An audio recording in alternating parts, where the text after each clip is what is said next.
नमस्कार. Icon steel प्रस्तुत build icon या उपक्रमामध्ये आज आम्ही आलो इस्लामपूर सांगली इथं आणि माझ्यासोबत आहेत doctor Jaydeep Shinde sir. Doctor म्हणण्याचं कारण अर्थातच तुम्हाला सगळ्यांना लक्षात आलं असेल की ते यांनी ग्रॅज्युएशन केल्यानंतर स्वतः मास्टर्स केलं स्ट्रक्चरल इंजिनिअरिंगमध्ये आणि त्याच्यानंतर PhD केली सिव्हिल इंजिनिअरिंग या फील्डमध्ये आणि त्याचा सब्जेक्ट आणि त्या संदर्भातही आपण गप्पा मारणार आहोत.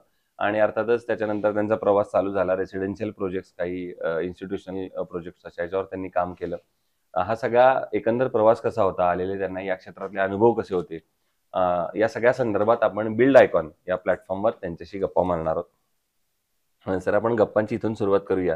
ते म्हणजे तुमच्या शैक्षणिक प्रवासापासून, की शाळा कुठली होती, मग कॉलेज कुठलं होतं, सिव्हिल इंजिनिअरिंग या फील्डमध्ये येण्यामागची प्रेरणा कोणाची होती ज्यांच्यामुळे तुम्ही या फील्डमध्ये आलात, मग तुम्हाला अभ्यासाची अशी गोडी लागली की तुम्ही मास्टर्स केलं, त्याच्यानंतर PhD पर्यंत केलं, तर हा डॉक्टरेट पर्यंतचा प्रवास कसा होता? खूप छान. मला त्याबद्दल सर बोलायला आवडेलच. माझ्या वडिलांची एक इच्छा अशी होती की मी थोडंसं सिव्हिल इंजिनिअरिंगचं क्षेत्र निवडावं आणि अगदी माझे 10वीचं शिक्षण झाल्यानंतर मी डिप्लोमा करण्यासाठी माझ्या RIT ह्या एज्युकेशन कॉलेजमध्ये ॲडमिशन घेतलं. आणि जेव्हा मी अभ्यासक्रम शिकत होतो त्यावेळी थोडी त्याची गोडी मला कमी होती, पण तिथून पुढं जेव्हा त्या अभ्यासक्रमामध्ये कॉन्सन्ट्रेट केल्यानंतर लक्षात आलं की खरंच खूप काही शिकण्यासारखं आहे.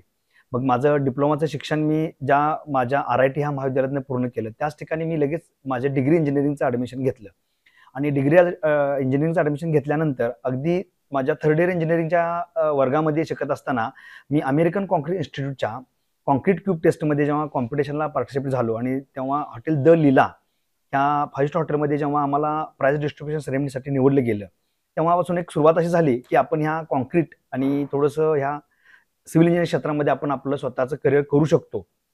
आणि तिथून पुढे माझ्या करिअर इंजिनिअरिंगची सुरुवात झाली. सिव्हिल इंजिनिअरिंग क्षेत्रामध्ये माझं BTech शिक्षण पूर्ण केल्यानंतर सुद्धा मी MTech स्ट्रक्चर म्हणजे ME स्ट्रक्चर आमच्याकडे त्यावेळी कोर्स होता, त्या कोर्ससाठी सुद्धा मी RIT ह्या कॉलेजलाच निवडलं आणि तिथून माझ्या शिक्षणाची सुरुवात पोस्ट ग्रॅज्युएशन झाली. पोस्ट ग्रॅज्युएशन करण्यापूर्वी माझा 1 इयरचा एक्सपिरियन्स हा इंडस्ट्रीमधले होता की ज्याच्यामध्ये मी फ्रेझनेट प्रिस्टेस कॉन्क्रीट नावाची जी FECC इंडिया नावाची कंपनी वरळी मुंबईमध्ये आहे, त्या ठिकाणी मी जेव्हा गेलो तेव्हा त्या ठिकाणी पण बरंचसं इंडस्ट्रीचा एक एक्सपोजर बघण्याचा योग आला आणि त्या ठिकाणी कळालं की खरी सिव्हिल इंजिनिअरिंगची इंडस्ट्री खूप मोठी आहे की ज्याच्यामध्ये आपल्याला खूप मोठं योगदान देण्याची गरज आहे. म्हणून मी परत पोस्ट ग्रॅज्युएशन करण्यासाठी RIT हे प्रेफर केलं आणि माझी तिथून पुढं स्ट्रक्चरल इंजिनिअरिंगमध्ये मी माझं करिअर सुरू केलं. त्याच्यानंतर थोडंसं मी एज्युकेशनमध्ये थोडंसं Walchand college of engineering TKIT Warananagar आणि त्यानंतर मी अशोकराव माने इंजिनिअरिंग कॉलेज ह्या ठिकाणी थोडंसं माझं असिस्टंट प्रोफेसर ह्या पोस्टसाठी जेव्हा जॉईन झालो तेव्हा तिथून पुढे माझे थोडंसं मी नॉलेज जे आहे ते माझं शेअर करण्याचा प्रयत्न केला. ते करत असतानाच मला थोडंसं लक्षात आलं की आपलं हे जे नॉलेज आहे ते आपण थोडंसं कन्स्ट्रक्शनच्या इंडस्ट्रीवर शेअर करावं. म्हणून मी माझ्या जिज्ञा असोसिएट्स नावाची एक माझी फर्म सुरू केली आणि त्याच्या अनुषंगानं माझे रेसिडेन्शियल प्रोजेक्ट्स, कमर्शियल प्रोजेक्ट्स मी करण्याचा प्रयत्न सुरू केला. माझी PhD जी झाली ती थोडंसं लो फाईन्स सेल्फ कॉम्पॅक्टिंग कॉन्क्रीट या क्षेत्रामध्ये माझी पूर्ण केली की ज्याच्यामध्ये पण मला माझे चांगले पेटंट आणि माझे चांगले पेपर पब्लिकेशन करण्याचा एक योग मिळाला आणि त्याच्यामध्ये मी माझी असणारी सिव्हिल इंजिनिअरिंग क्षेत्रातलं सगळं नॉलेज मी त्या ठिकाणी थोडंसं यूज करून माझी PhD पण पूर्ण करून घेतली आणि थोडंसं माझा हा एज्युकेशनमधला प्रवास इथंपर्यंत आला आणि त्याच्यामध्ये खरंच खूप चांगलं शिकण्यासारखं मिळालं आणि ह्या कन्स्ट्रक्शन इंडस्ट्रीचा मी खूप चांगल्या पद्धतीने उपयोग करून घेत आहे. क्या बात आहे. म्हणजे कन्स्ट्रक्शनचे डॉक्टर तुम्ही आता असं म्हणायला हरकत नाही एका अर्थानं. पण खरंच ज्याप्रमाणे एखाद्या बिल्डिंगचा पाया हा कायम भक्कम असावा लागतो, तसं शिक्षणामुळे आपला आधी स्वतःचा पाया भक्कम होतो आणि त्यानंतर आपण पुढे जाऊ शकतो. त्याप्रमाणे तुम्ही फार यामध्ये सखोल ज्ञान घेतलं असं म्हणायला हरकत नाही. मग यानंतर पुढे एक सिव्हिल इंजिनियर म्हणून एक स्ट्रगल असतो जेव्हा आपण या क्षेत्रात कमर्शियल क्षेत्रात पाऊल ठेवतो तेव्हा. कारण बऱ्याचदा असं होतं की विद्यार्थी जीवनामध्ये आपण जेव्हा बाहेर पडतो तेव्हा लोक पहिल्यांदा कोणी विश्वास ठेवत नाहीत आपल्यावर की लगेच पहिला प्रोजेक्ट कसा मिळणार.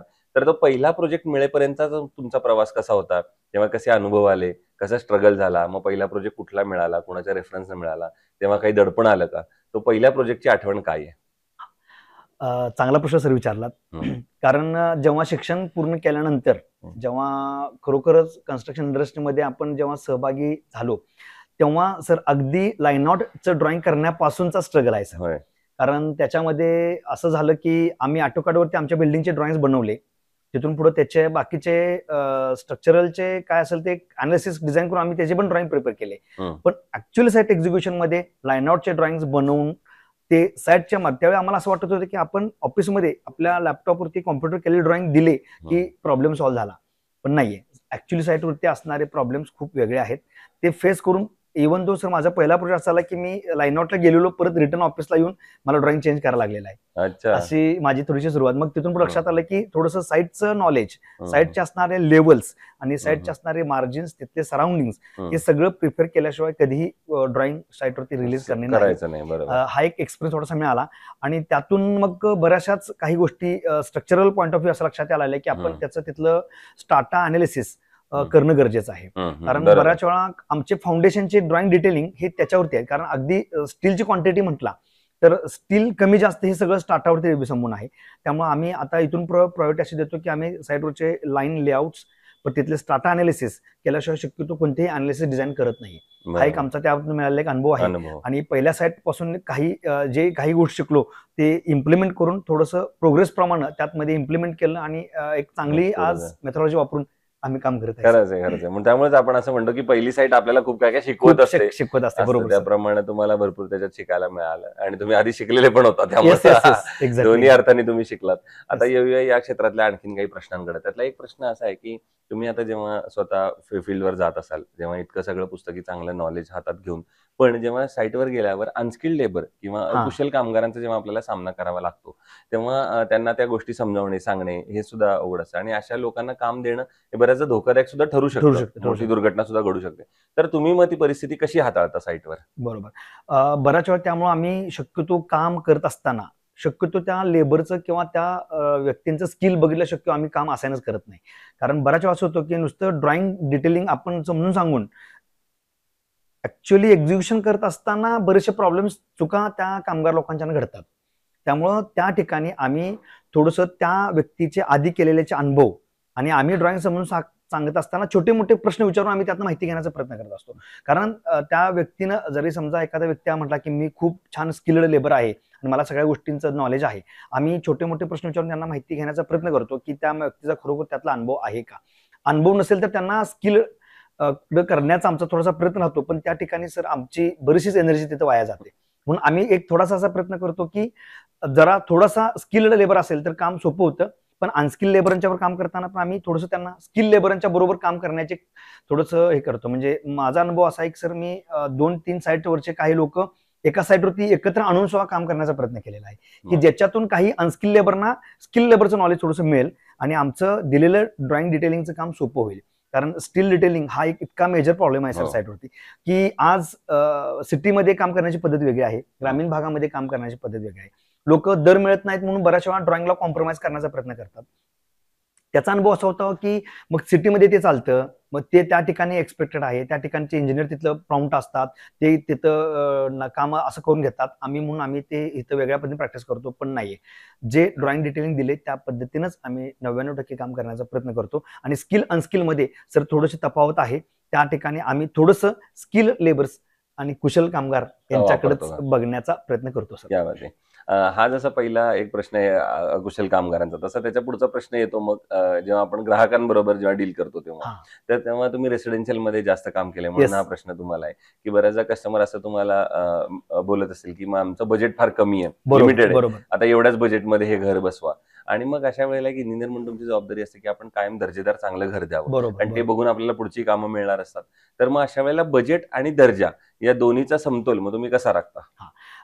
त्यासाठी आम्ही थोडंसं आमची एक वैयक्तिक प्रायोरिटी राहते की आम्ही थोडंसं पहिल्यांदा त्या फॅमिलीचा थोडंसं एक सर्वे करतो की खरोखर तुमच्यामध्ये तुमचे फायनान्शियल कन्सर्न कसे आहेत, तुमचं फायनान्शियल प्लॅनिंग कसं आहे, तुमचं हे घर बांधणार आहात हे सगळी गोष्ट बरोबर असेल तर पण तुम्हाला खरोखर रिक्वायरमेंट प्रमाणे किती घर गरजेचं आहे. काही लोकांचं कम्पॅरिझन असतं की खूप मोठा बंगला बांधायचा आहे, खूप घर मोठं बांधायचं आहे, मग दर्जाला कॉम्प्रोमाइज करून काही लोक प्लॅन करतात. आम्ही त्या ठिकाणी थोडंसं अवॉइड करून आम्ही सांगतो की तुम्ही छोटं घर घ्या पण त्याचा दर्जा चांगल्या पद्धतीने बनवण्याचा प्रयत्न करा. मग आम्ही त्याच्यावरती काम करतो प्लॅनिंग पासून. खूप मोठा प्लॅन करण्यापेक्षा मध्यम लेवलचा छोटा प्लॅन करून दर्जा आणि त्याच्या असणारे लाईफस्टाईल हे मेंटेन करण्याचा आम्ही प्रयत्न करायला सांगतो. कारण आम्ही काम करत असताना बरेचशाच ठिकाणी सर असा अनुभव आलाय की लोकांच्याकडे शेवटी पैसे कमी पडतात, मग त्या व्यक्तीला त्याची लाईफस्टाईल पण करता येत नाही आणि इव्हन दो ते घर असं बाकीच्या लोकांना पण दाखवता येत नाही, असे पण काही अडकलेले प्रोजेक्ट आहेत. तर त्याचा अनुभव घेऊन आम्ही असं पुढे जातो की आम्ही त्यांना सांगतो की तुम्ही तुमचे शेवटचे काही 4-5 लाख रुपये असे शिल्लक ठेवा की ज्याच्यामध्ये तुमचं फर्निचरचं काम चांगलं होईल, फिनिशिंगचे आयटम चांगले होतील. कारण शेवटचे असणारे आराखडा आम्ही चांगला केला, आम्ही 3D इल्युशन चांगलं केलं, फर्निचरचा लेआउट चांगला दिला, तरी पण तो जर पूर्ण क्षमतेनं पूर्ण नाही झाला तर त्या प्रोजेक्ट पूर्ण होत नाही. त्यामुळे आम्ही थोडंसं दर्जालाच महत्व देतो. वा. कारण मटेरियल सिलेक्शन आणि चांगल्या क्वालिटीचे लेबर्स हे 2 तत्व सांभाळले की सर प्रोजेक्ट चांगला होतो. पण आम्ही त्या ठिकाणी खूप तेवढं काम करण्याचा प्रयत्न करतो. क्या बात आहे. पुढचा प्रश्न आता या सगळ्यापेक्षा वेगळा आहे. तो म्हणजे तुम्ही जसं या क्षेत्रात इतके वर्ष काम करताय, अर्थात तुमचं शालेय मी म्हटलं तसं पुस्तकी नॉलेज तर त्याहीपेक्षा चांगलं आहे. म्हणून हा प्रश्न विशेषतः तुम्हाला आहे. ते म्हणजे सांगली जिल्ह्याच्या विकासाचं विजन एक इंजिनियर म्हणून जर तुम्हाला विचारलं तर तुमच्या डोळ्यासमोर कुठले मुद्दे येतात, ज्या मुद्द्यांवर आता पुढच्या 10-15 वर्षात काम करावं लागेल, ज्या क्षेत्रांवर, ज्या सेक्टरवर काम करावं लागेल जर सांगलीचा आपल्याला सर्वांगीण विकास करायचा असेल तर? बरोबर. आता सांगलीचा जर सर्वांगीण विकास करायला गेला तर सर सांगली सिटी ही बाकीच्या शहरांपेक्षा थोडंसं मागे राहिलेली सिटी असं समजलं जातं. ह्याच्या मागं आहे की मला असं पहिला आवर्जून मुद्दा उपस्थित करावा असं वाटेल की ट्रान्सपोर्टेशन सिस्टीम हे खूप महत्वाचे आहे. कारण आता आम्ही बघितलं तर पेट नाका टू सांगली हा रस्त्याचं काम आता सुरू झालं, पण कोल्हापूर टू सांगली जे कनेक्शनचा मोठा प्रॉब्लेम आहे तो अजूनही अडकलेला आहे.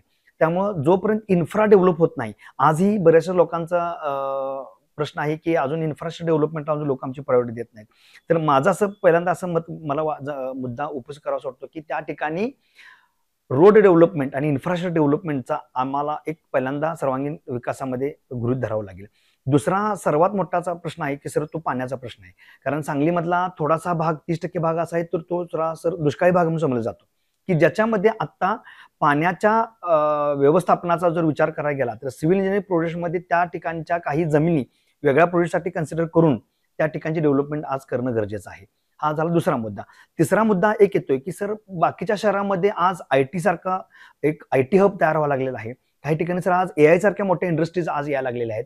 तर ह्याच्या अनुषंगाने जर आम्ही विचार करायला गेलो तर आमच्या ह्या सांगली भागासाठी चांगले मोठे प्रोजेक्ट्स आणि चांगल्या इंडस्ट्री जर खरोखर मिळाल्या तर आमचा ह्या भागातला एक विकास होईल असं मला वाटतं. आणि एक चौथा सर्वात महत्त्वाचा प्रश्न असा सांगतो की सांगलीला एक जुना इतिहास खूप मोठा आहे, जो क्रांतिकारांचा इतिहास आहे. पण बाकीच्या ओव्हरऑल डेव्हलपमेंट आणि इन्फ्रास्ट्रक्चर डेव्हलपमेंटचा जर विचार करायला गेला तर सांगलीसाठी चांगला मोठं फंडिंग येणं गरजेचं आहे की ज्याच्यातून सांगलीचे जी डेव्हलपमेंट आहे ती होईल आणि आमचं हे सांगली जिल्हा हा थोडंसं कुठेतरी पुढे जाईल असं मला वाटतं. तुमचे तिन्ही मुद्दे फार महत्वाचे होते. जसं तुम्ही सांगितलं इन्फ्रास्ट्रक्चरमध्ये रस्ते आहेत किंवा इंडस्ट्रीज आहेत, तर मग हे सगळे करण्यासाठी सरकारनं काय पावलं उचलली पाहिजेत असं तुम्हाला वाटतं, किंवा कशी काय गती द्यावी लागेल त्या प्रकल्पाला? आता एक साधं उदाहरण देतो सर. मी मागच्या एक आठवड्यामध्ये मी बारामती ह्या शहराला व्हिजिट केली. सर 1200 कोटीचं बजेट एका शहराला तिथे दिलं जातं सर. आणि तिथल्या सर्वांगीण विकास करण्यासाठी तिथले जे फंडिंग आणि त्यांची जी शेवटचेपर्यंत असणारा घटक आहे तो काम करतो. तसं आमच्या सांगलीसाठी सुद्धा प्रथम नागरिक पासून असणाऱ्या शेवटच्या घटकापर्यंत जर सगळ्यांनी तर त्याच्यावरती जर लक्ष दिलं तर 100% सर ह्या ठिकाणी विकास आमचा झाल्याशिवाय राहणार नाही. पण ह्या ठिकाणी एक मोठी एक खंत अशी आहे की आमच्या तालुक्याला, जिल्ह्याला सर आतापर्यंत राजकीय पार्श्वभूमी खूप मोठी लाभलेली आहे. पण त्याच्यातून प्रोजेक्ट साठी कॉस्ट आणि तिथनं असणारी फंडिंग ह्याच्यावरती थोडंसं कुठंतरी कमतरता आहे असं जाणवतं. म्हणजे राजकारण थोडंसं बाजूला ठेवून विकास कार्य आणि विकास कामावर जर जरा थोडंसं कॉन्सन्ट्रेट झालं तर नक्की आमचं हा भाग आहे तो जर पुढे जाईल सर. बरोबर. क्या बात.